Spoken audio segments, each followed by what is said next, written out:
Hello and welcome to another update video about Bitcoin. I think we're just gonna look at Bitcoin briefly here on the shorter time frame because not too much happened, but it's a quick middle of the day update after Bitcoin's sell-off yesterday. Some might call it a flash crash. Well, this was called a flash crash before, so yeah, we might want to call it a flash crash. Essentially, it's a deep or a sharp pullback, which is, well, I prefer sharp pullbacks because at least we don't have to wait for months for such a correction to finish. And as I said before, we're likely in this fourth wave. Please check out my last video for a little bit more context. But the idea is that I'm primarily watching here for an A, B, C structure. This is sort of my base case at the moment. This thesis is valid as long as the price stays above 35K. Yeah, so this wave 4 has all the room to play between 35K and 41.8K, whereas the 37,900 level is an important support. The ideal structure for this fourth wave would be an A, B, C structure, and it would make sense for a B wave to start shortly. I haven't got any strong evidence that the B wave has started already, but this is now the region where I'm watching for such a B wave rally to start. Why? Because the price already reached a 23.6 Fibonacci retracement. It was yesterday. That's here at 41,814, and we've had a bit of a reaction.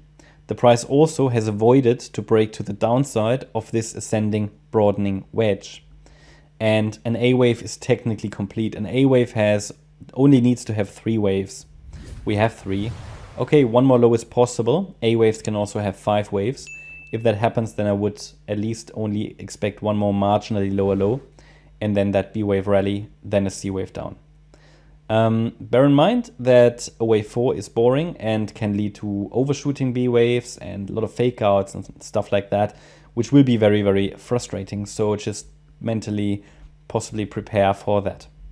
Looking at this structure, if we say, okay, we have this A wave down, a B wave up, and the C wave down, then the standard retracement zone or resistance zone for the B wave is between 45,098 and $47,300 with a golden ratio here around $45,994. Let's go to the 30-minute chart because here we see the detailed wave count of this A wave to the downside. You can see that we already can count 3 waves. So it could be just an A wave, a B wave, and a C wave in wave A. But I explained to you in the previous video, I would like to see minimally a break above the last swing high of $44,000, also the top that was formed yesterday, the lower high, to, yeah, let's say confirm or to get at least a good indication that the A wave already formed a low. Because this at the moment looks very much like overlapping corrective price action, and an A wave can be a 5-wave move. So one more low is certainly a possibility. What exactly this is going to be here is, yeah, it can turn into different things. Let me just adjust this. It could, for example, be that this fourth is now finished. It seems like a 3-wave move up. And now the 5th wave down has started, but I would need to see a break below 42,506 to at least have an indication for that. So it would be like that. 1, 2, 3, 4, 5. So one more low seems to be a reasonable expectation. If one more low happens from here, what would be a target looking at the micro scale? Well, target-wise, we're looking at probably the area between 40,600 and 39,050 for one more low. It's normally the area between the 61.8% extension and the 38.2 extension. So yeah, it takes a break above this swing high here to suggest that this A wave is done. And then we can watch for the price to get towards the B wave target area. Maybe that will happen over the coming sessions. Due to the strong extension to the downside, Yeah, I mean, this is only really the first indication. Normally what we use is the 50% retracement level of the third to indicate when it's over, but that's just slightly above that. That's 44,187.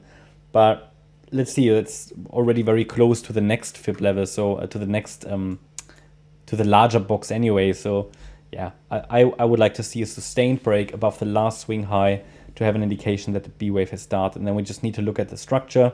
Bear in mind, B waves don't really have targets. They can easily overshoot. This is just something for orientation here.